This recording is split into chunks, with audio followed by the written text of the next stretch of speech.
Welcome, my dear friends. Let's get into part 4.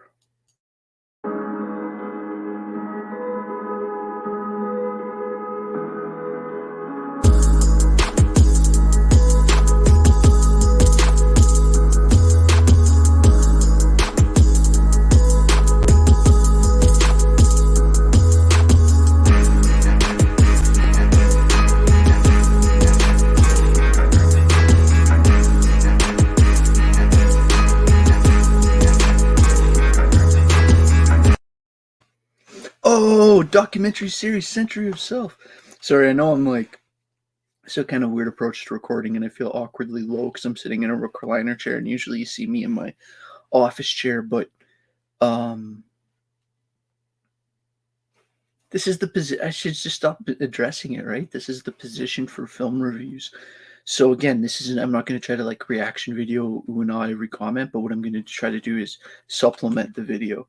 All right, Century of Self, amazing documentary series that really tries to capture this idea of how the psychological movement being kicked off by the psychoanalysts was those ideas of the unconscious, and we're getting translated and appropriated in all these different situations. Not misappropriated. I say that because I'm critical of it, but it was being successfully used in all these different ways. Now, whether you think that, manipulative advertising or war propaganda, there's obviously negative issues about that.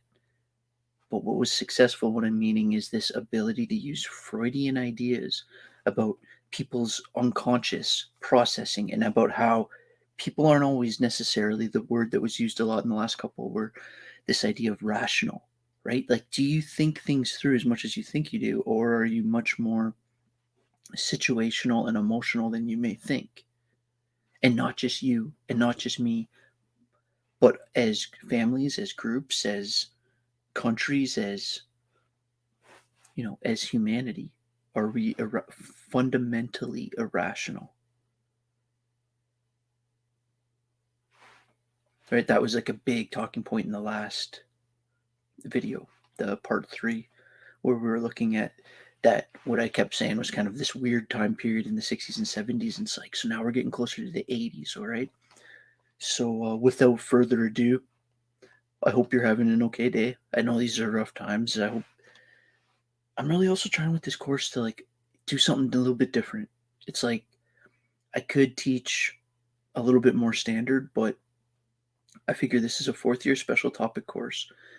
At this point, you've been majority of this class has either been taken developmental psych directly from me, or a lot of the people that I didn't recognize as past students are coming from the psychology field and in their 3rd or 4th years. So, and even if you're not, if I didn't capture you in one of those two, I want you to feel completely welcome here. This is like I've been wanting to do this for my whole life, sort of, is just have my own course where I could just kind of, I don't mean do my own thing in a weird way. I mean just structure content that I think is important for the youth of today to know. And I say the youth of today as lovingly as I can.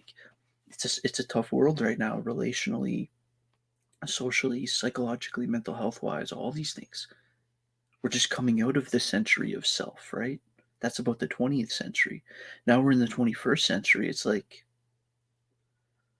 it'll be interesting to think of what this century will be defined as. Will it be the century of the internet? Will it be, right? Because everything we've been talking about up to this point, the internet's still not really a big factor. It's about to be. And then another thing we're going to look at later called hypernormalization. We'll see how that the role of digitalized media starts to play a role. All right, sorry, I'm getting rambly. Let's get into this. Part 4, Century of Self. You're moving through a world in which everything is possible and nothing is beyond you. This is the story of the rise of an idea that has come to dominate our society. It is the belief that the satisfaction of individual feelings and desires is our highest priority. Today we're going to tell you how to... Oh, I just paused it a little late. It said on that sign, you are the arbiter of your own style. You're the one that decides. It's you. It's all self-expression. get whatever you want. I wanted to live a different life that wasn't available to me in the image I was born. I'm here. In the image you were born. Notice me. Previous episodes have shown how this rise of the self was fostered and promoted by business. They had used the ideas of Sigmund Freud to develop techniques to read the inner desires of individuals and then fulfill them with products. This final episode is about how that idea took over politics. It tells the story of how politicians on the left, in both America and Britain, turned to these techniques to regain power. They believed that they were creating a new and better form of democracy, one that truly responded to the inner feelings of individuals.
But what the politicians didn't realise was that the aim of those who had originally created these techniques had not been to liberate the people, but to develop a new way of controlling them in an age of mass democracy.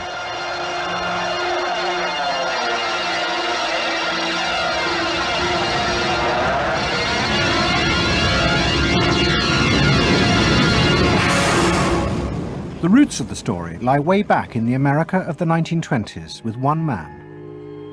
He was called Edward Bernays, the nephew of Sigmund Freud. Bernays had been one of the inventors of the profession of public relations, and he was fascinated by his uncle's theory that human behavior was driven by unconscious sexual and aggressive drives. Many of Bernays' clients were large American corporations, and he was the first person to show them how they could sell many more products if they linked them through images and symbols to those unconscious desires that Freud had identified. The strategy he offered them was that people could now look at the goods that were emerging within the society and not merely view those goods as things that they needed in order to deal with some specific material want, but also as goods which would stroke and respond to deep emotional yearnings. You know, how this bar of soap or this bag of flour will make you a happier, more successful, more sexually appealing, less fearful person, somebody to be admired rather than reviled.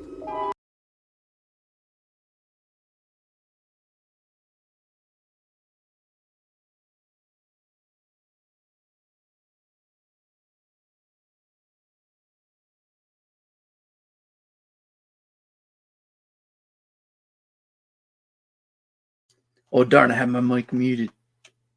I hope that wasn't for too long. I hadn't actually said too much in the last bit, so hopefully this doesn't affect too much or I'll redo it. But yeah, the point I was gonna say, and that you might have heard me saying awkwardly off mic, was just that like these deep emotional yearnings are very normal.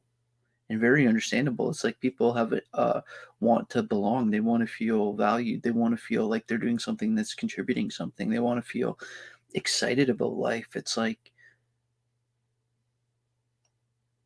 but what I'm saying is that's the target. The target is that you want that. And so they're going straight past kind of your processing unit, and they're aiming at the deep emotional yearnings. The powerful people in that world are those people who are capable of reading the public mind and giving the public what it wants in those I love this guy. And Bernays was at the heart of it. Bernays was the guy who was the foremost articulator of the theories which were driving this new system.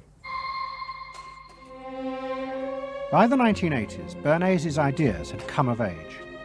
A vast industry had grown up in America, devoted to reading the inner desires of consumers. At its heart was the technique. So think about that for a second. It says Bernays was the articulator of the theories, which was just something he just said, but that Ewing guy just said. But think about that. It's like, it's not that there wasn't other people in Madison Avenue and this whole emerging, if you've watched Mad Men, this whole like emerging advertisement world. It's not like there wasn't other people trying to look into things like that we would now call things like organizational psychology or, statistical polling and stuff like that. But Bernays' ability to articulate it, sell the good night's sleep, not the mattress, right? Like sayings like that, and people are like, oh, okay, well, you just said a little one sentence to me that's actually one of the most important lessons of marketing that's totally changed how I see things. Sell the good night's sleep, not the mattress. Don't tell me about the dynamics of the mattress. Tell me about how much better my back will feel in the morning, right? It's like sell the experience of driving the car, not the brakes. I went on a big rant about this last video, but the articulator of the theories, the person that said it clearly and kind of made people have these like and those like things that make you go like the eureka moments where they're like, oh, we don't need to logically convince people to buy a product. We need to target it at their deep emotional yearnings. Of the focus group. The focus groups. Previous episodes have shown how the focus group was invented by psychoanalysts employed by US corporations. The aim was to allow consumers to express their inner feelings and needs, just as patients did in psychoanalysis. The information was then used to promote and design new products that would fulfill those desires. And Edward Bernays, who was now nearly 100 years old, was celebrated as the founding father of this marketing world. Hi, Doctor. Good to see you. Come on up On over there. Letterman. There you go. Doctor, tell me again what the doctor is. What are we dealing with here? You're the father of public relations. What we're dealing with really is the concept that people will believe me more if you call me doctor. Oh, I see.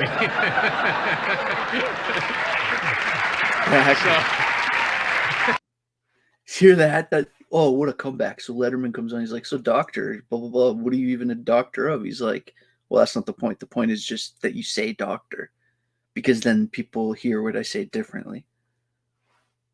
And then Letterman, being the amazing host he is and an absolute master of conversation, instantly realizes that he got kind of a good one and just rolls with it immediately. Doesn't push back at all, which, Letterman's incredible. That's a good idea.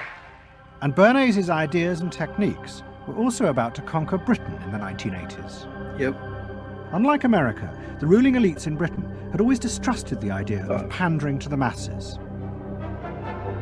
It was epitomised by the patrician elite who ran the BBC. Even as late as the 60s, popular programmes were referred to as ground bait. Their real... It's interesting here. Well, I didn't mean to pause it on this, where they're clearly what's going on in this scene. Was to lure the viewers into watching the more serious programmes. Anyways, that seemed like questionable footage I randomly paused on, but keep in mind this is kind of interesting because this documentary is by the BBC, and now they're talking about the BBC. The elite knew was good for them. And market research reflected this attitude. Individuals were observed and classified by market researchers according to their social class, from A through C2, D and E. Hear that? Social classes. They might be C2s. Yes, I think by the way they're carrying their luggage, all Yes, no taxi. no taxi, and all stuffed in the bags like that. I think the lady possibly sets her own hair, which is always Yes, an indication. The children are nicely dressed. Yes, they are. Yes. Probably a skilled worker. A skilled, yes, description. a skilled worker. I would think say so. Yes, I with would certain say so. apprenticeship or done some That's right. qualifying time. We agree then. Yes, we C2? think C2. We think so. Yes. When people were asked their opinion about both products and politics, they were selected by social class and asked only strictly factual questions about what they thought.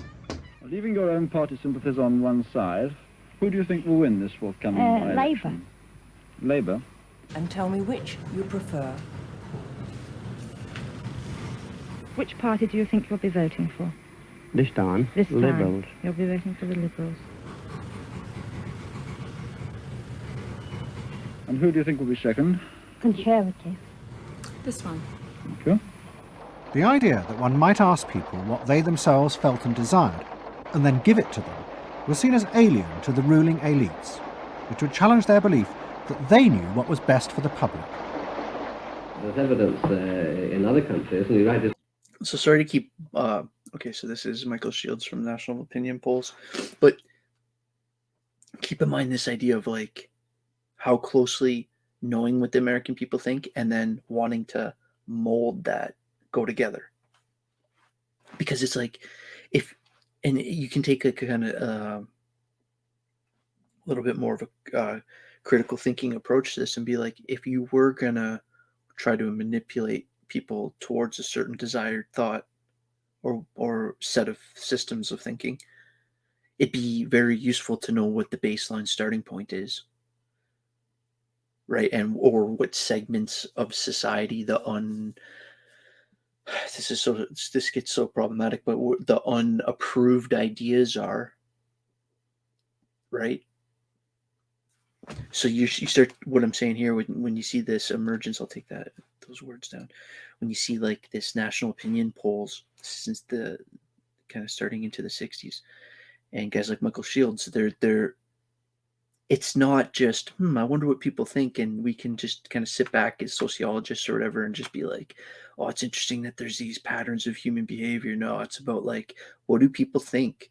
What do we want them to think? What's a strategic way to push in that direction? Especially if we can do it unconsciously, because people don't like being pushed in directions. So people are easiest to push in directions if they don't feel like there's any pushing going on. States, for example, where pollsters have been used before elections to interpret the mood of the public, and then you give people more what they want to have and less what they want to have. But again, this could be alleged to be more democratic. I don't know. It's very dangerous ground, I think, though, when polls are used in that way. Just because it's dangerous. In the economic crisis of the mid-70s, British industry was forced to begin to pay attention to the inner feelings of consumers. As the recession deepened, consumer spending fell dramatically, and the advertisers insisted that the only way for companies to survive was to make their advertising more effective. And to do this, they would have to delve into people's underlying psychological motives for purchasing.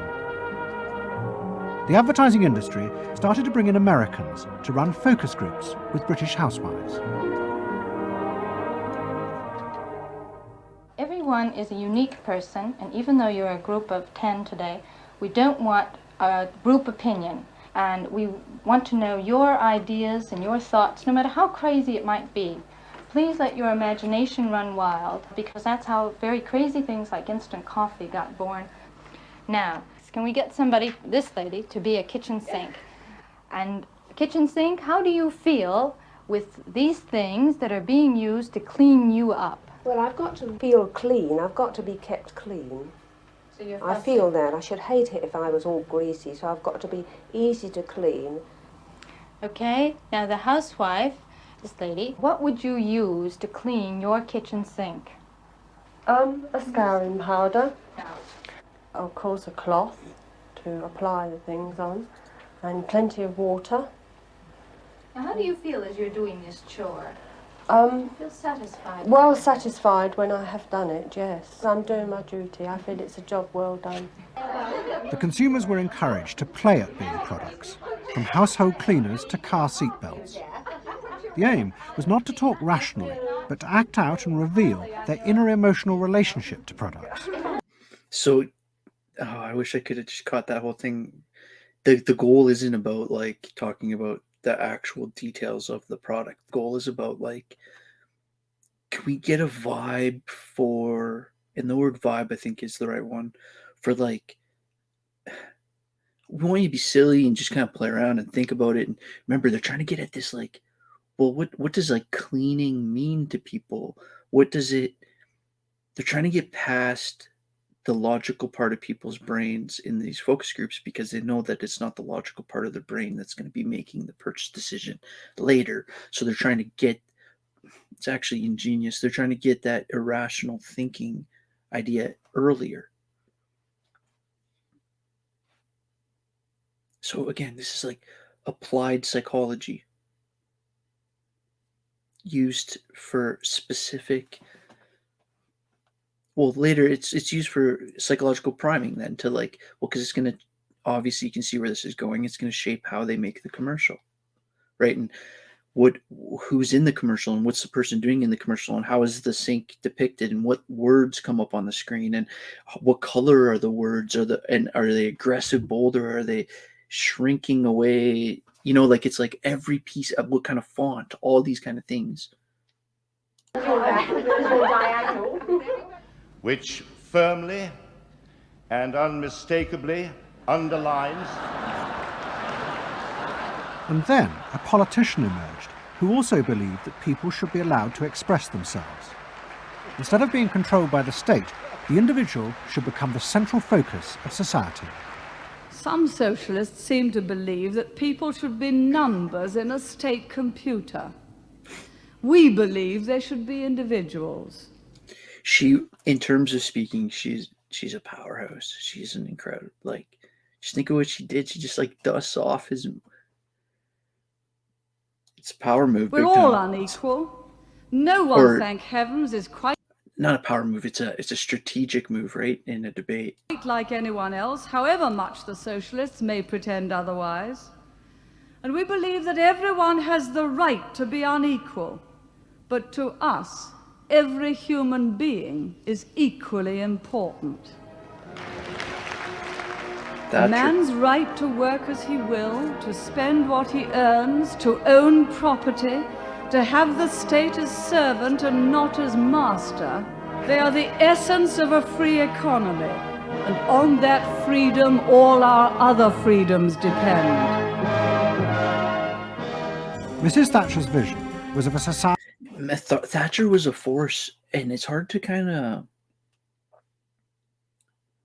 well, I guess they're going to try to capture it, but like people were ready to hear that,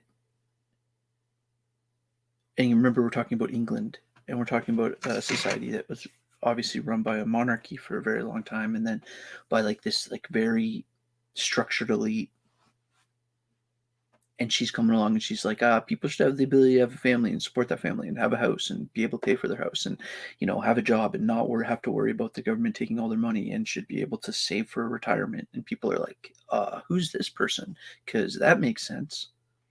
Right. And it's like, so just, again, I'm kind of in the middle politically anyway. So but she's a very interesting political figure. So this is in England.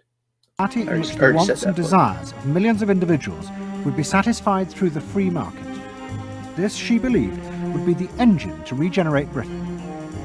And with her ascent to power, the advertising and marketing industries flourished.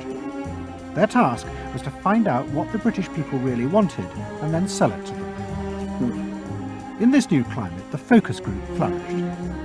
And those who ran them borrowed from the techniques of psychotherapy to delve ever deeper into people's feelings about products.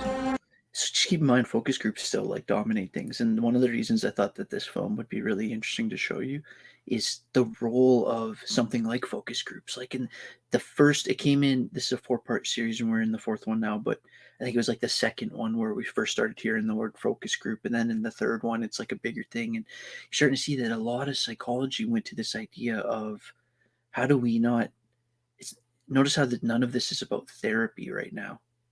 It's like that became just a branch of psychology, even though that was sort of Freud's like initial focus, right?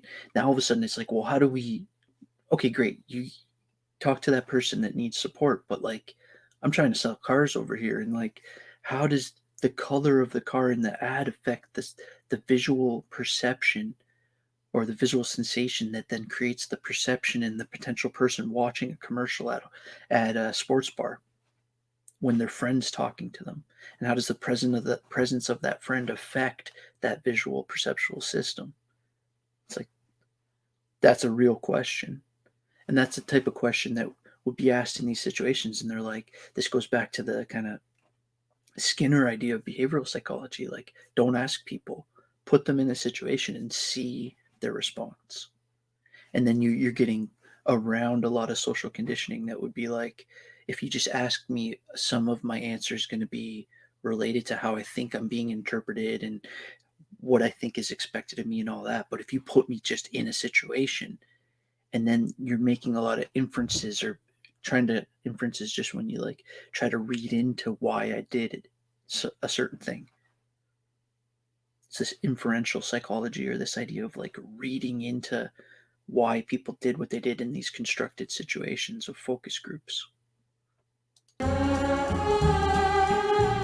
We're trying to understand how people feel about brands, how they relate to brands. That is to say, what the brand's personality is as far as consumers are concerned. And there are a number of techniques which are very, very helpful for getting to that understanding. The consumer is given crayons to doodle, to express their feelings, to go inside their own head, pull out their feelings and somehow get them onto paper. And these are ordinary drinkers expressing their feelings about drinking Guinness.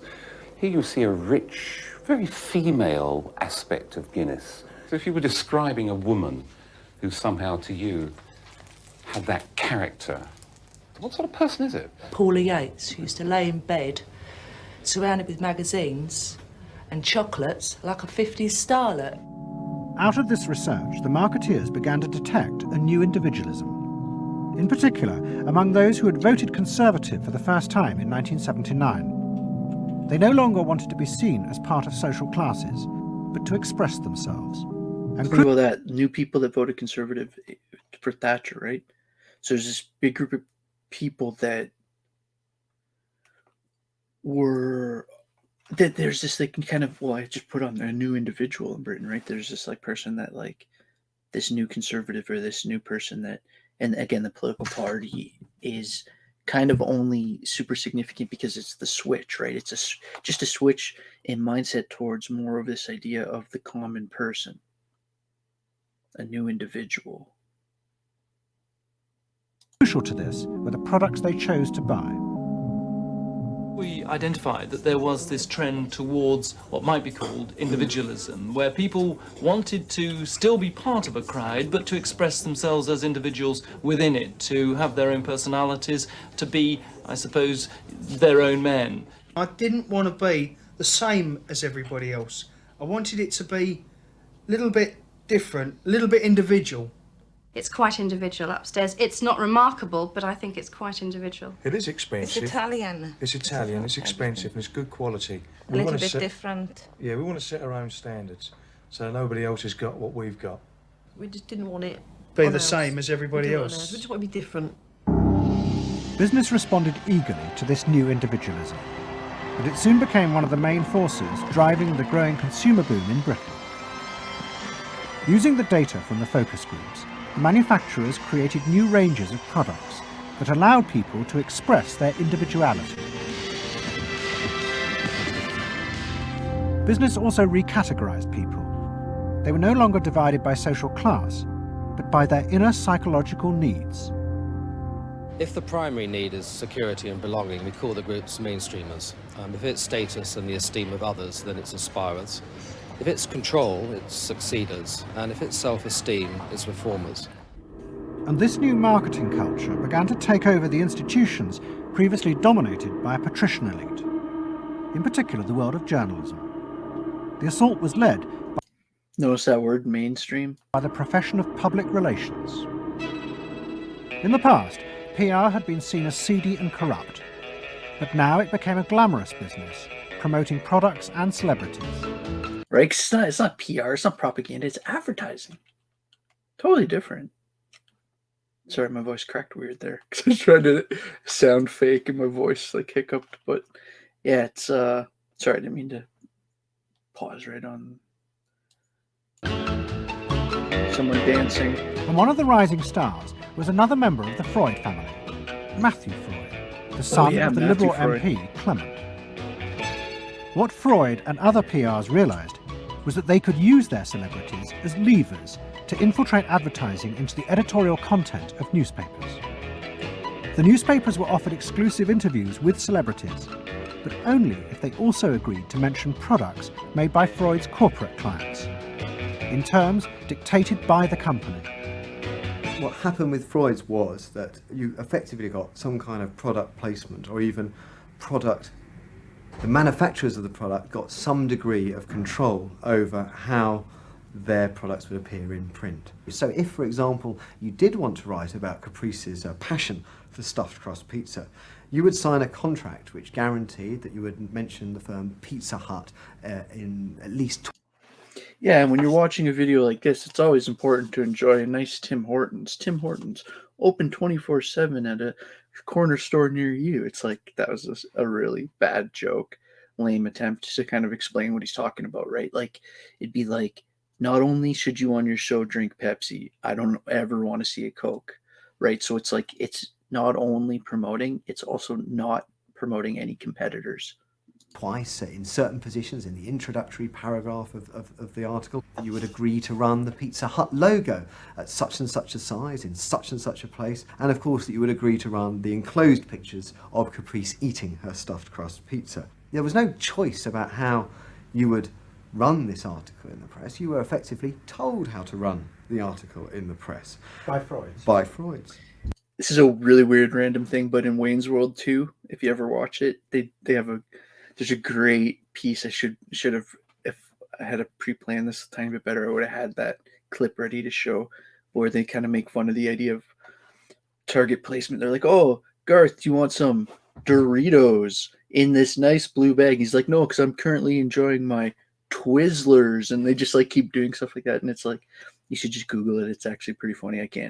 I'm not gonna be able to impersonate Dana Carvey and Mike Myers very well, but those two are hilarious. Here we go. It's a rise of the corporate culture and the rise of business.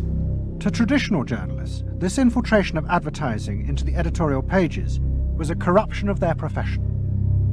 But to Mrs. Thatcher's allies, like Rupert Murdoch, who owned The Sun and The Times, it was part of a democratic revolution, against an arrogant elite who had too long ignored the feelings of the masses. They hate to see someone communicating with the masses. They feel that newspapers, the written word is not for the masses. That should be left to television, or perhaps to nobody. I'm very proud of The Sun, and The Sun was not represented tonight in your film. You just took page 3, which everyone seems so fascinated with. About page 1, page 2, every other page of the paper.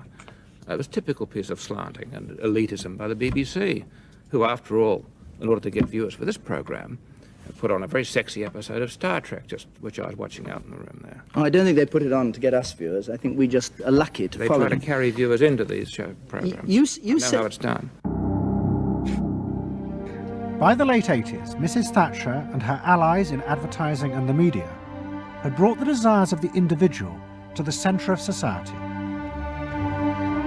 As last week's episode showed, it was the same transformation that President Reagan had brought about in America. Both politicians had encouraged business to take over from government the role of fulfilling the needs of the people. In the process, consumers were encouraged to see the satisfaction of their desires as the overriding priority. To Thatcher and Reagan, this was a new and better form of democracy.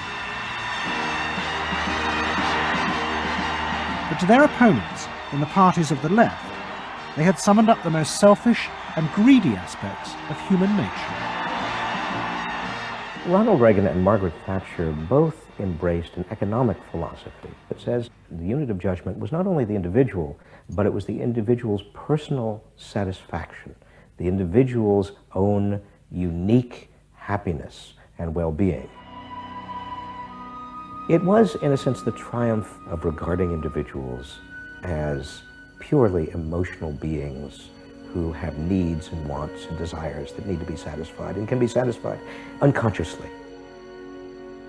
It goes way back to... It's so, there's such a kind of condescending tone, right? Because it's like, oh, the people, they're just the regular people, or these creatures with feelings that want people to like them and that want happiness and comfort and would want security. It's like, so see, why I get kind of critical of this is because why I keep calling it applied psychology is because it's like the same things that you would see if you were like being a psychotherapist with somebody and trying to help somebody heal. It's like in these scenarios, it's like, oh, well, this person wants group belonging. Let's create some product that's like a facsimile fake version of that like is going to be attractive to them. Well, this person wants other people to think that they're attractive or cool or smart or whatever it is, right? So it's like it's from a control perspective. To the early part of the 20th century, to Freud, to notions of the unconscious, the assumptions that we are, in terms of our rational minds, we're little corks bobbing around on this great sea of hopes and fears and desires of which we are only dimly aware. And that the role of a marketer, the role of somebody selling something, including a politician, is to appeal to this great swamp of desire, of unconscious desire. The left believed the opposite, that the way to create a better society was not to treat people as emotional, isolated individuals, but to persuade them to realize that they had common interests with others, to help them rise above their individual feelings and fears. Let me assert my firm belief that the only thing we have to fear is fear itself. Nameless, unreasoning, unjustified terror, which paralyzes needed efforts to convert retreat into advance. This idea had flourished in America in the Depression of the 1930s. President Roosevelt, faced with the chaos caused by the Wall Street crash, encouraged Americans to join together in trades unions, to set up consumer groups, and to pay for a welfare system for those trapped in poverty. His aim was to create a collective awareness which would become a powerful weapon against the unfettered power of capitalism, which had caused the crisis. That idea had driven the Democratic Party for 50 years.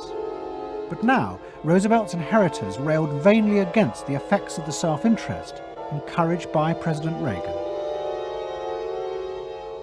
There is despair, Mr. President, in the faces that you don't see. Maybe, Mr. President, if you stopped in at a shelter in Chicago and spoke to the homeless there.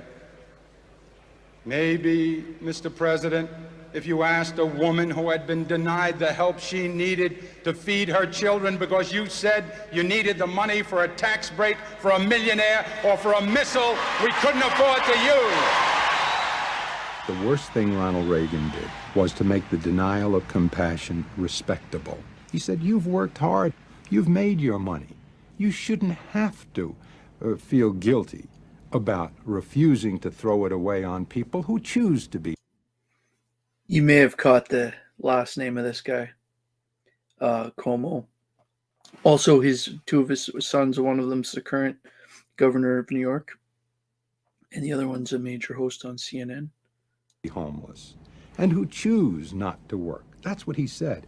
He said it with an elegance and a kind of benign aspect that disguised its harshness. You think we can do anything about it? Well, why not? If we can work together now to look after the lives of the people here, I don't see why we couldn't work together afterwards to clear up the mess and help build a better world in which these things can't possibly happen. The qualities we've learned from comradeship and common suffering are not going to be wasted after this war. It's out of experience like ours that the new world will be built. That same idea of marshalling the collective force of the masses to challenge the entrenched power of wealth and business had also led the Labour Party to power in Britain after the war. But in the 80s, Labour, like the Democrats in America, lost election after election as millions who had once voted for them switched their allegiance to the Conservatives. There it is, going blue just about everywhere, sweeping the... Yeah, Labour's only spelt with the U like that in Canada and England, so I think. country. The rural parts of Britain now have gone blue. For they are the party of yesterday, and tomorrow is ours. In the face of this, a growing number within the Labour Party became convinced that if they were ever to regain power, Labour would have to come to terms with the new individualism. One of them was an advertising executive called Philip Gould, who had been a lifelong Labour supporter. Put that too early. Gould believed that Labour's leadership had become corrupted. Okay, so here we're seeing like the emergence of the Labour Party in England. By the same patrician arrogance that dominated all Britain's institutions. They denigrated and disapproved of the new aspirations of working class voters. Labour stopped listening to these people. And I remember the best example of this was after the election of 1983, which was the election above all, where the people's voices just were not heard. And I had dinner with a leading Labour Party figure who'd been involved in the defeat, heavily involved in the defeat, and his wife said, God, these working class people, they just, we give them education, we give them chances in life, what do? They read the Sun and they just don't vote for us. And there was such a gap between these people just trying to make lives for themselves, better lives for themselves, and the kind of elitism of the Labour Party that was just such a chasm that had to be filled. Gould became part of a small group of modernisers centred around Peter Mandelson. Their aim was to reconnect Labour with the lost voters. To do this, Gould turned to the technique he knew well from his work in advertising, the focus group. Gould commissioned focus groups in suburban areas across the country with small groups of voters who had switched to Mrs. Thatcher. People were encouraged not to talk rationally about policies, but to express their underlying feelings. And what Gould discovered was a fundamental shift in people's relationship to politics. They no longer saw themselves as part of any group, but as individuals who could demand things from politicians in return for paying taxes, just as business had taught them to do as consumers. And I found that the people had become consumers. People now wanted to have, politics and life on their own terms. I mean, not just in politics, but in all aspects of life too. People see themselves as they are, as autonomous, powerful individuals who are entitled to be respected, who are entitled to have the best, not just in, going to Tesco's or wherever, but the best in terms of health and in education too. All this was about getting the Labour Party to understand that people really, really, really had changed, and the Labour Party had not, and unless the Labour Party changed, it would not win. Philip Gould now set out to try and... I know that last little bit's been a little dry, but just it's setting the stage for what's coming. ...persuade the Labour Party that they would have to make concessions to what he called the new aspirational classes. But he was going to face implacable opposition. In the run-up to the 1992 election, Gould argued that the only way to win was for Labour to promise not to put up taxes. But the Shadow Chancellor, John Smith, angrily refused. Labour would stick to its fundamental policies. They would fight the election with the promise of tax increases to create a fairer society. And as the campaign began, it seemed as if Philip Gould was wrong. The traditional polls consistently showed Labour ahead, despite the Conservative campaign message that a Labour government would put up taxes. Even the Conservatives' oldest allies in the press became convinced that by harping on about tax, the Conservatives were cutting their own throats. So the worry about the Tories must be that they're not at the moment conveying a sense of grip and being in control. And so without being too complicated, Tories in England basically means conservatives. Unless they can do better than that, I think they're going to lose. The other thing is that they still say that they are going to go on and on with this one single message of tax. And I think, part of the difficulty this morning was that you had a whole lot of people who've been going to the same press conference for 7 days, had virtually the same message thrust at them, and are kind of getting bored and restless and hitting back on it. I think the media sense a big story coming in the Tories being defeated. And the Labour Party too was convinced it would win and finally return to power. It's now time to meet the men and women who will form the next government. Labour Chancellor of the Exchequer, John Smith. And now, it is time for the next Prime Minister, Neil Kinnock. Those running Labour's campaign believed that by modern presentation they would attract back the voters, yet keep the old policies. But Philip Gould was convinced that Labour were going to lose. Through his focus groups, he knew that the very people who were telling the traditional pollsters they would vote Labour were in reality preparing to vote Conservative out of self-interest. But they were too embarrassed to admit it. This is an important lesson to pay attention to. They're saying all the signs were pointing it was going one way. And John Major also knew this, because his focus groups were telling him the same thing. It's focus groups. What do you make of the poll, which puts Labour 5 points ahead? Sir, one to the Daily Mail, sir. Feel out in the streets that matters. It's feeling good on the streets, is it? It is feeling good on the streets, yes. It has been feeling surprisingly good on the streets for some time. Quite surprisingly, quite out of line with opinion polls. Don't ask me to explain it, but it feels all right. Sir? Anyway, go on. No, lads, you must sit down. We're waiting to go.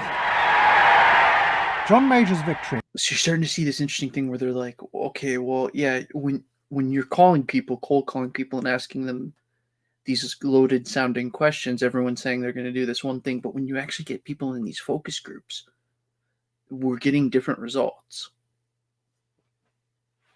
And so you see these competing attempts to understand the wave or the vibe of the people. In 1992 was a disaster for the Labour Party.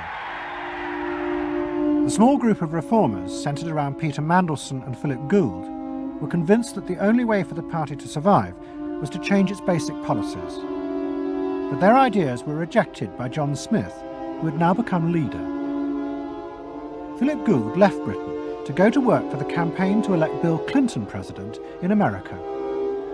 The 1992 election, during it and afterwards, people felt under great strain and really did feel demoralised and dejected. And then to go from this to the Clinton campaign, it was an extraordinary experience, because here suddenly I found articulated many of the ideas that I'd had but not fully myself been able to encapsulate or to articulate. If you want a president who will restore the middle class, reclaim the future for the middle class, and restore the American dream, vote for Bill Clinton in New Hampshire and send a signal to the country that we are coming together. What Gould discovered was that, like the Labour Party, the Democrats had...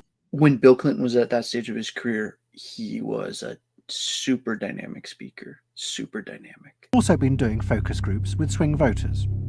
You know, regardless of what you think about the politics of any specific person, it's like he could come in and talk. That guy could talk for sure. And to a degree that Obama would be another good example of somebody that was, Obama was more of an orator, like,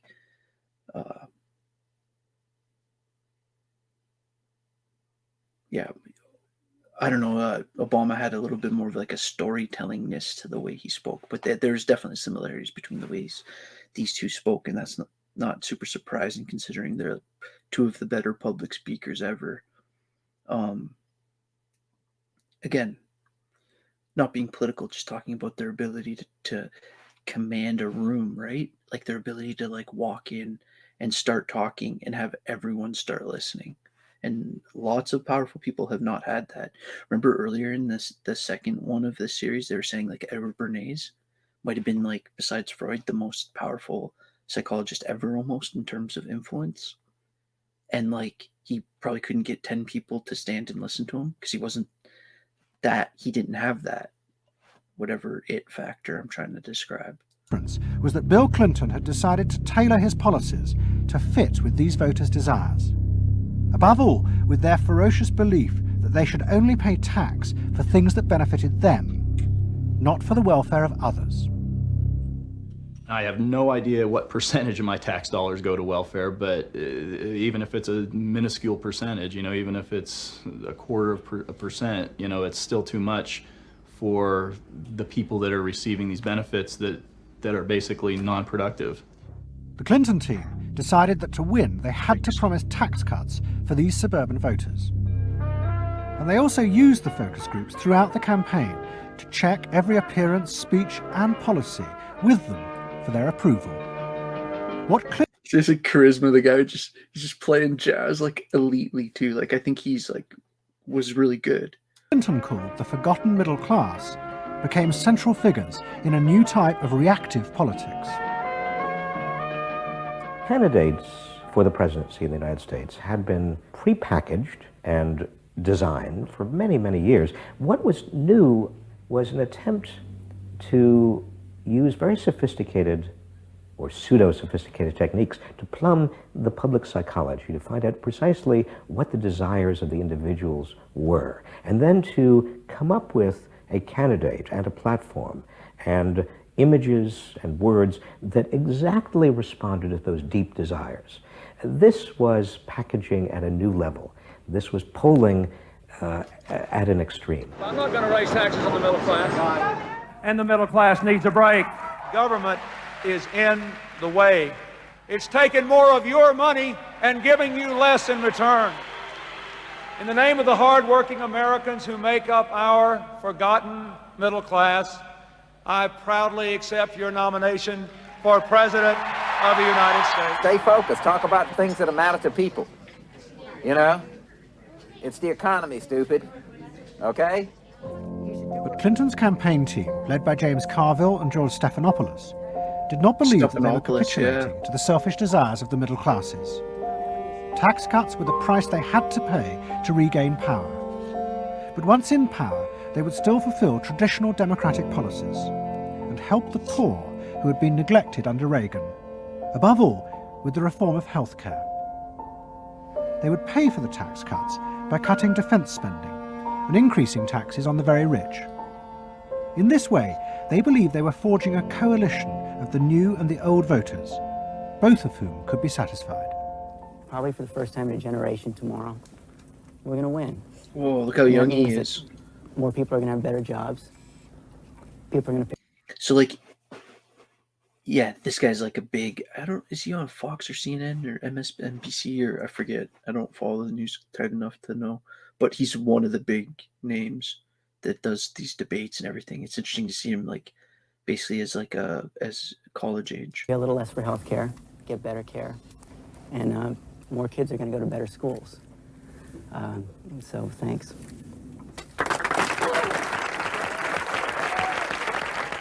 But the Democrats' optimism was to be short-lived. In November 1992, Clinton was triumphantly elected president. But within weeks, his administration discovered that the budget deficit was far greater than they had anticipated. At a meeting in the White House in January 1993, the head of the Federal Reserve told them that the deficit was nearly $300 billion. There was no way they could borrow any more without panicking the markets and causing a crisis. The only way to pay for the proposed tax cuts would be to cut government spending, not just on defence, but on welfare. Clinton was faced with a choice between the old politics and the new, and he chose the old. The tax cuts were dropped, and he tried to inspire the country with the old democratic ideal of government spending to help the poor and disadvantaged. Tonight I want to talk with you about what government can do, because I believe government must do more.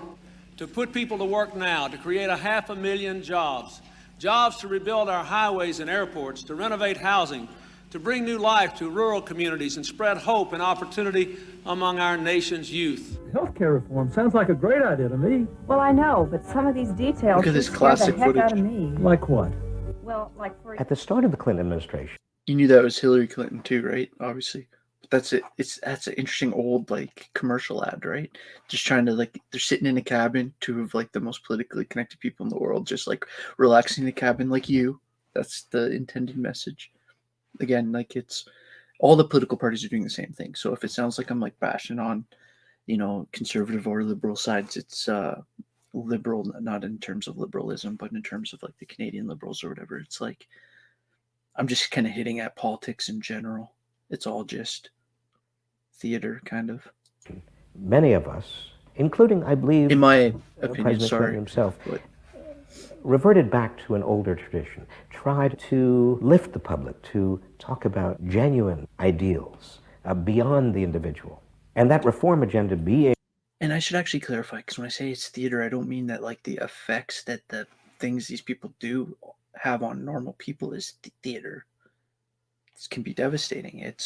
There's a theater aspect to the presentation of government, which is another way of saying public relations. Not only universal health care and child care and dealing with the widening inequalities in our society and homelessness, many things that many citizens, just particularly middle-income citizens, didn't want to deal with. But the suburban voters who had been promised tax cuts were not inspired by Bill Clinton's vision. They felt betrayed and wanted revenge. Their opportunity came in 1994 with the congressional elections. The Republicans, led by Newt Gingrich, promised huge tax cuts and to dismantle the welfare system.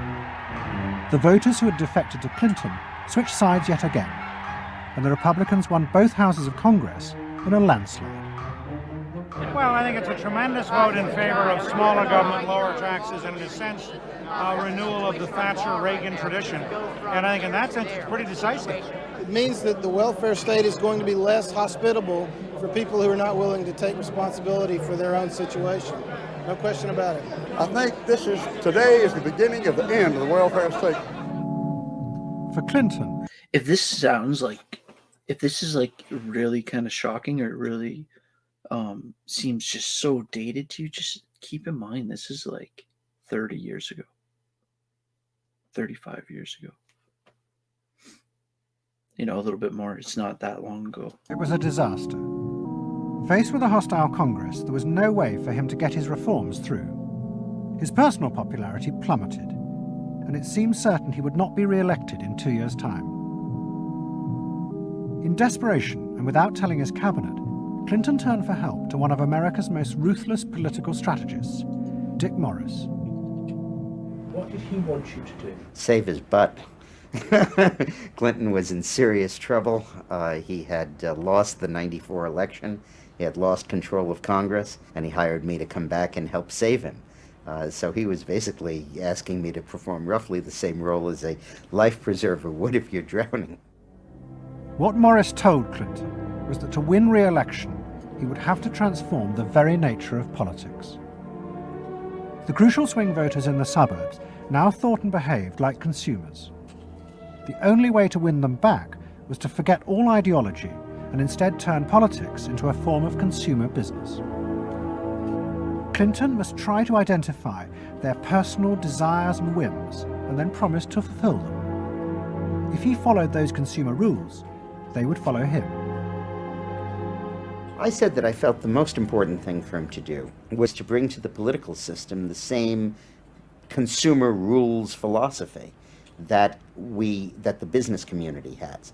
Because I think politics needs to be as responsive to the whims and the desires of the marketplace as business is. And it needs to be as sensitive to the bottom line, profits or votes, as a business is.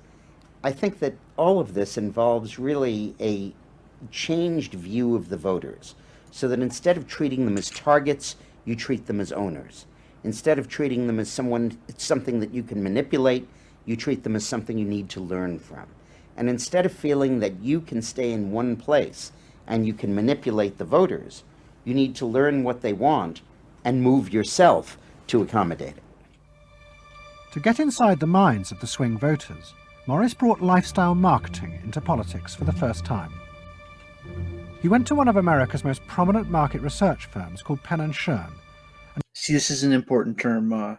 So what's a swing voter, right? So say if you have this idea that like there's a certain group of people that are guaranteed going to vote one way, and another group of people that are like going to guaranteed vote another way, and then you have these other people in the middle that, depending on the situation and what is important to them at the time and what the candidates are or whatever like that, there's certain people that are able to swing either direction, and there's some people that aren't. And understanding who is in what category is starting to become important to them now. Commissioned what they called a neuropersonality poll. It was a massive survey of hundreds of thousands of voters, but the only political questions it asked were to find out whether someone was a swing voter or not. All the other questions were intimate psychological ones, designed to see whether swing voters fell into identifiable psychological types. Jeez, see how... Well, we were asking people like, see how direct it is? Do these swing voters fit into specific psychological types? And if they do, that's important to know, because then we market specifically to that. I think you're the life of the party. Do you think when you see things that you like to have a list and organize them? Do you typically try to plan things ahead, or do you like to be more spontaneous? Where do you like to go? What sports do you like to play? What would you do with your spouse on a romantic weekend? So we were asking people some very personal questions about their own lives, to try to see were the kinds of people that were likely to change their vote also possessing of certain kinds of personality traits. And in fact, they were. The neuropersonality poll allowed the Clinton team to segment swing voters into different... It'd be interesting to think philosophically what the difference between saying different kinds of people and different types of people. He said kinds there. Types is what they're really talking about, because they're talking about psychological types. But different lifestyle. Kinds is how we kind of say it in common They were given language. names like pools and patios, or caps and gowns, who were urban intellectuals living in university towns. From this, the team could identify ways in which they could make individuals feel more secure in their chosen lifestyles, just as business had learnt to do with products. Dick Morris called it small bore politics, tiny details of people's lives and personal anxieties which politics had never even thought about or noticed before, but which now had become the key to winning power. It was an America that focused on day-to-day practical concerns. Should I wear seatbelts? Should I stop smoking? Should I wear a school uniform? Is my neighborhood being protected? It was a... It's like, think about that. It's like, worry about little things like this. Don't worry about, like, I don't know, like long-term thing. Don't worry about the fact that we're on this like spinning planet in the middle of space and all these kind of existential things. It's like, no, keep people focused on like just like taxes, even though that's not a small thing, but like the things he's saying, like, you know, what type of deodorant I buy. Do I go to Petro-Canada or Shell? Do I drink Tim Hortons or Starbucks? Not so much a new individualism as the social order as we had known it had broken down. So we got into people's heads, understood their psychology about lifestyle, about values, what they thought was important, what issues they wanted politicians, and particularly the president, to address. And these issues proved to be very, very different from what the conventional wisdom had suggested. As the election campaign began, Clinton revealed Morris's new approach to a shocked White House. All traditional policies were to be dropped. Instead, he would concentrate exclusively on policies that targeted the worries of the swing voters. V-chips would be fitted into televisions to prevent children from watching pornography. And mobile phones would be fitted into school buses to make parents feel more secure. Dick Morris also persuaded the president to spend his leisure time in the same way as particular groups of swing voters. He sent Clinton on a hunting holiday, dressed in exactly the Gore-Tex outfits a group called Big... So he's like, okay, so there's the kind of middle American hunters. They seem to be the type of people that could vote either direction. It's like, make yourself more associatable to them. Like, dress like them, do what they do, be seen doing what they do, looking like them. Make sure this is like front page somewhere, right? So it's like, it's very intentional. It's very almost insultingly intentional. Oh no. Sorry, I jumped ahead a little bit. I think I was.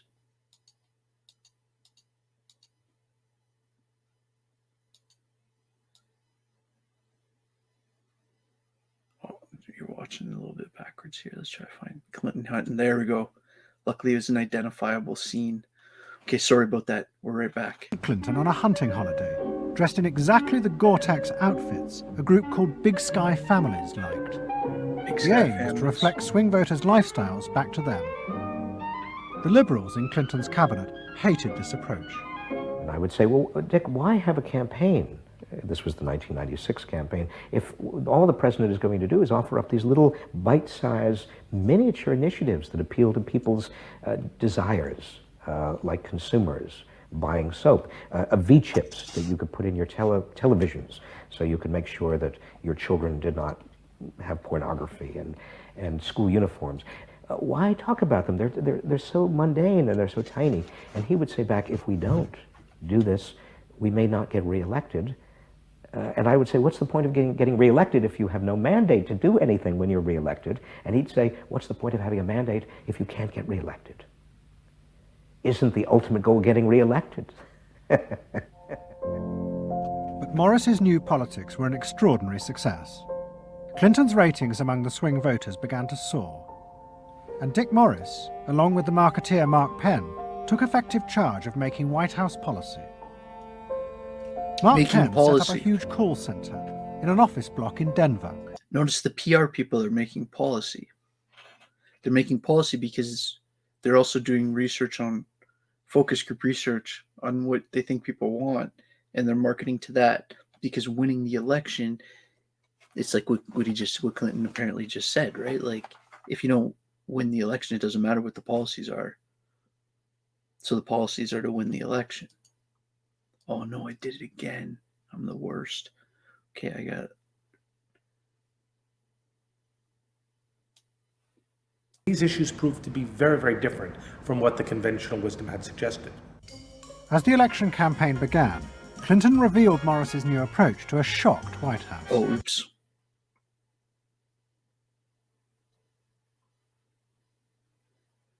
I promise this is the last time. This is brutal.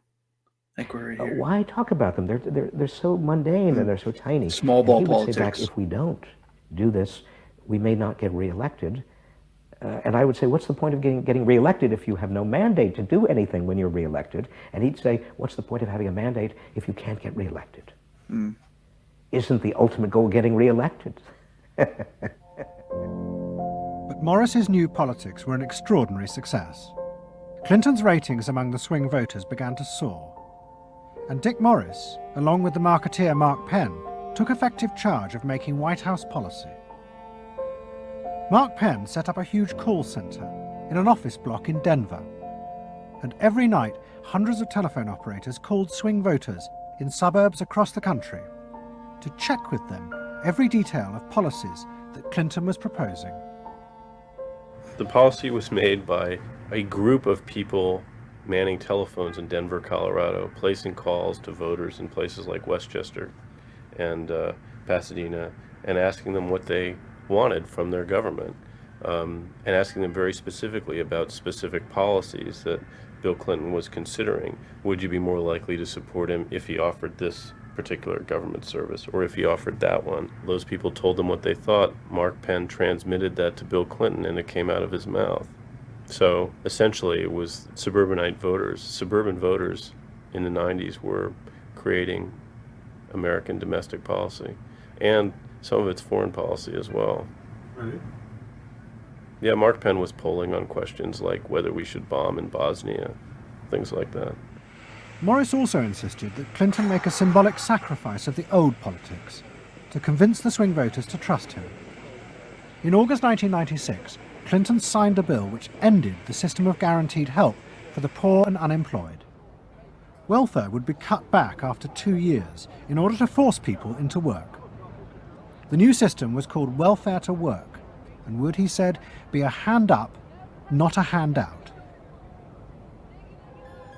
It was the effective end of the guaranteed welfare system created by President Roosevelt 60 years before. For many in Clinton's cabinet, it was also the end of the progressive political ideal that Roosevelt had represented. The belief that one used a position of leadership to persuade the voters to think and behave as social beings, not as self-interested individuals. Dick Morris and the pollsters had won. And by that I mean that the people who ultimately got to the president, shaped the president's mind, were those who viewed the voters as just a collection of individual desires that had to be catered to and pandered to. It suggests that democracy is nothing more, and should be nothing more, than pandering to these unthought about, very primitive desires. Primitive in the sense that they are not even necessarily conscious, just what people want in terms of satisfying themselves. And the same triumph of the politics of the South was about to happen in Britain too. In 1994, Tony Blair had become the leader of the Labour Party, and the reforming group centred around Peter Mandelson became all-powerful. So we got about 15 more minutes. I hope you're enjoying this. Like, I know this one's a little bit more political, but it's just kind of how the trajectory of history takes this stuff. It's just kind of the last chapter. Well, not the last chapter at all. This is just kind of bringing us towards the modern moment. But I hope that this is a cool experience, because obviously, as you can tell, if you're taking this class, you're going to be doing an assignment related to this. And I thought that this series, we're coming up towards the end of the last one, but hopefully gave you some extra context and some extra ability to see how a lot of the people that we talked about in class, mainly Freud, but this whole psychoanalytic movement, and whether we're talking about people like Wilhelm Reich, or whether we're talking about Bernays, or whether we're talking about Anna Freud and her role in all of this. And I hope that you find it interesting. Let's watch the end. Almost every night, Philip Gould ran focus groups with swing voters in the suburbs. But this time he was listened to, and the desires and the fears of the new aspirational classes became the central force shaping Labour Party policies. In that period, I was talking to people who used to vote Conservative and were considering voting Labour, and they wanted understood that they are financially pressed and that there are limits to the extent to which taxation can be improved. They think that crime is an issue that matters to them and should be respected. They want welfare to go to people who deserve welfare, not to people who do not. This was seen of by many in the Labour Party as selfish. I never saw that it was selfish. I believe that a dad or a mum doing their best for their family isn't selfish. They're just doing their best for their family, and that's what people do. A crackdown on those who make life hell in their local neighbourhoods through noise or disturbance. Law and order is a Labour issue today. Philosophy of campaigning is, let's concentrate on swing voters, let's focus group them to find out what they want and what will appeal to them, and let's just relentlessly push those themes in the election. Something is happening to you. After promising to put money in your pocket, the Conservatives are quietly taking it away. Philip Gould was crucial because he gave the raw material, if you like, for these politicians to do this kind of politics. In that when he came up with stuff, they'd follow it, pretty much without exception. Blair himself would pore over these sort of 12-page memos and say, well, this is what we must do. We want people to earn more, to consume the good things of life. We want people to pay lower taxes. Gordon Brown says the Labour government would hold the main tax rates unchanged. The Labour government will not increase the basic rate of tax. I want to make it clear that I will not increase tax. In fact, the Labour Party does stand with the Middle England. Those that aspire to do better, to get on in life, and be ambitious for themselves and their families will do better with Labour. Groups of 8 people drinking wine and nibbling, Cheerios, what they thought determined effectively everything that the Labour Party did. And although those running the campaign liked to portray the new approach as their invention, it was in fact copied from the Americans, even down to the phrases that the American marketeers had tested on their swing voters.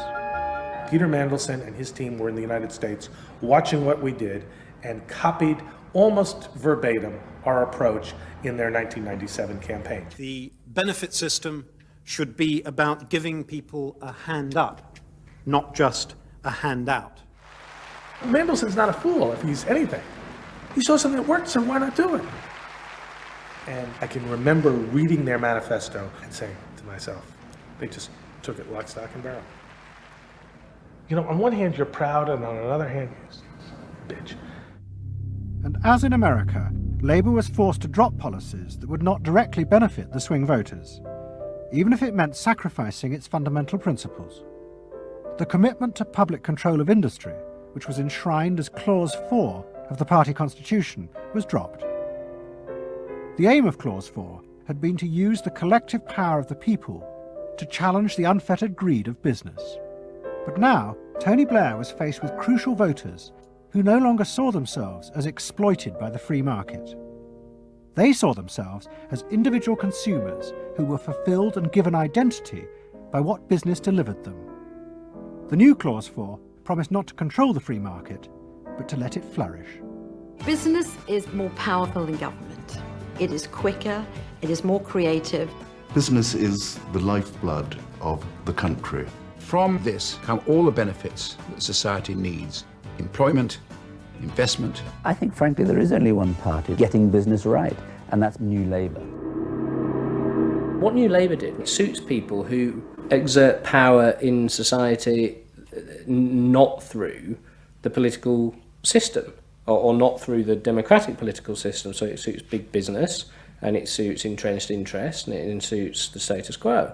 Those 3 things, of course, just off the top of my head, being the things that the Labour Party is supposed to be, a counterforce to. What that means is big business get to carry on exerting their power behind the scenes, getting their way, because there's no countervailing pressure. Countervailing pressure isn't going to come from, 8 people sipping wine in Kettering. Here he goes, turning an awful lot of other blue seats red as well.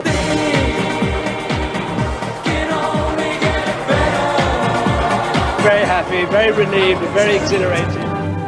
But those who masterminded Labour's victory in 1997 saw it as a triumphant vindication of a new form of democracy. By understanding and fulfilling people's inner desires through the focus group, they were giving power to individuals, not treating them as faceless groups who were told by politicians what was good for them. I don't see the focus group as some marketing tool. I see the focus group as a way of hearing what the people have to say.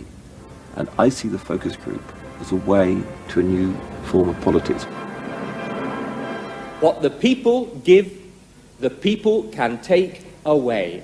We are the servants, they are the masters now.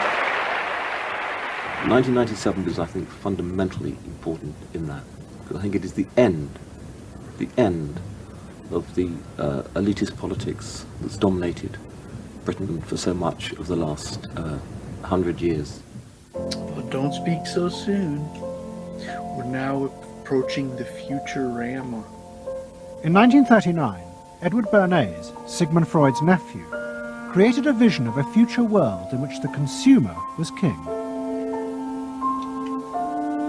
It was at the World's Fair in New York, and Bernays called it Democracity.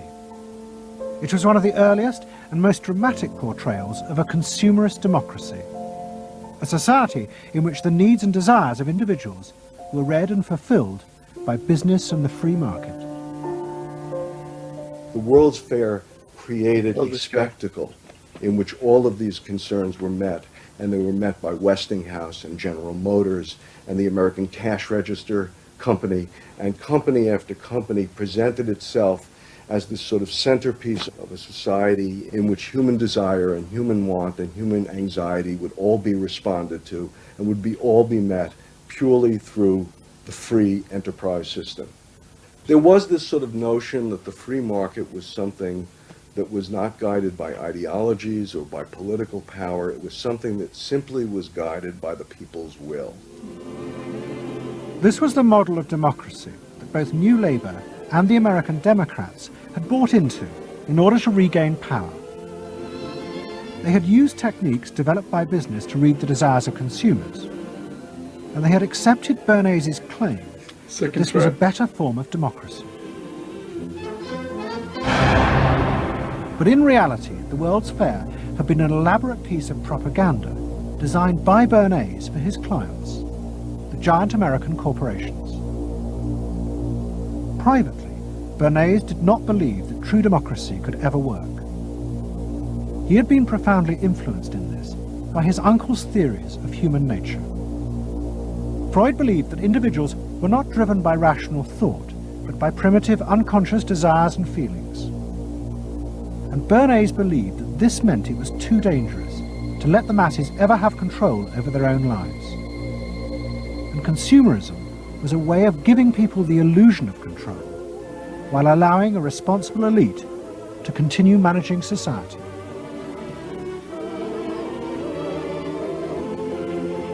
It's not that the people are in charge, but that the people's desires are in charge. The people are not in charge. The people exercise no decision-making power within this environment. So democracy is reduced from something which assumes an active citizenry to something which now increasingly is predicated on the idea of the public as passive consumers, the public as people who essentially what you're delivering them are doggy treats. The problem for New Labour was that it believed the propaganda. They took at face value the idea promoted by business that the systems invented to read the consumer's mind could form the basis for a new type of democracy.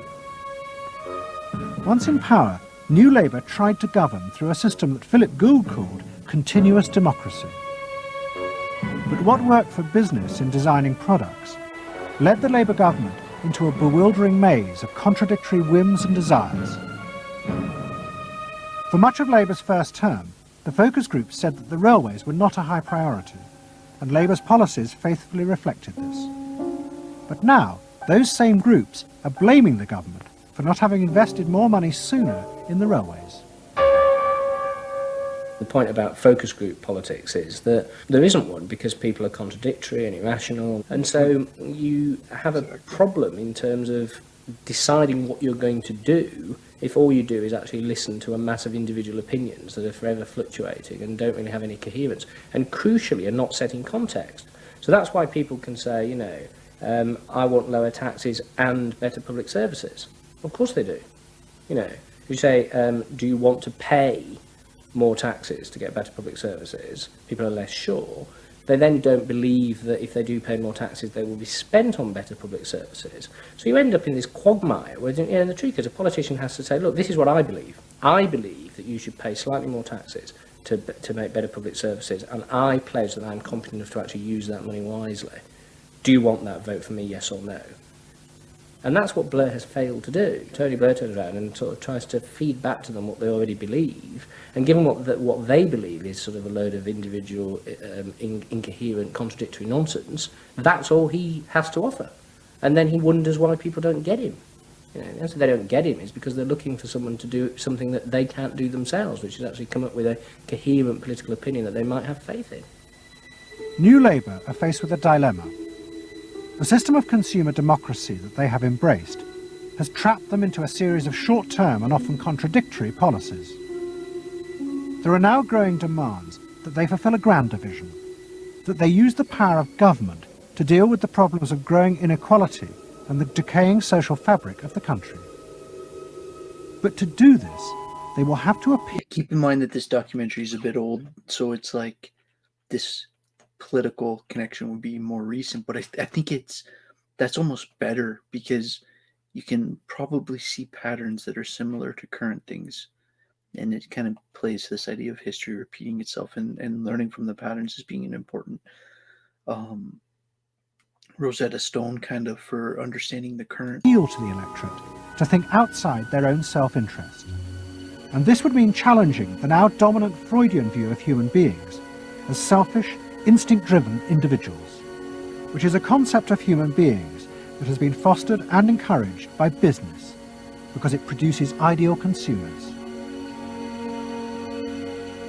Although we feel we are free, in reality, we, like the politicians, have become the slaves of our own desires. We have forgotten that we can be more than that there are other sides to human nature. Fundamentally, here we have two different views of human nature. Yeah, there's a little bit of static in this video, but... And of democracy. You have the view that people are irrational, that they are bundles of unconscious emotion. That comes directly out of Freud. And businesses are very able to respond to that. That's what they have honed their skills doing. That's what marketing is really all about. What are the symbols, the music, the images, the words that will appeal to these unconscious feelings? Politics must be more than that. Politics and leadership are about engaging the public in a rational discussion and deliberation about what is best, and treating people with respect in terms of their rational abilities to debate what is best. If it's not that, if it is Freudian, if it is basically a matter of appealing to the same basic unconscious feelings that business appeals to, then why not let business do it? Business can do it better. Business knows how to do it. Business, after all, is in the business of responding to those feelings.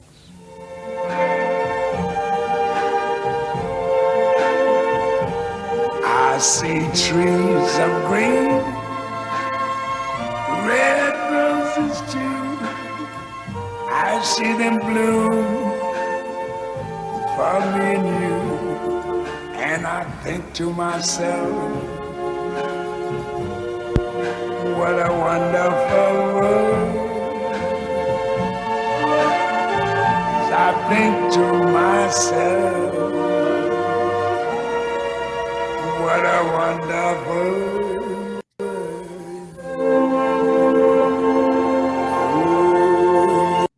Well, that got me. I was waving bye to you, and then the very last scene is just a shot of Freud's gravestone.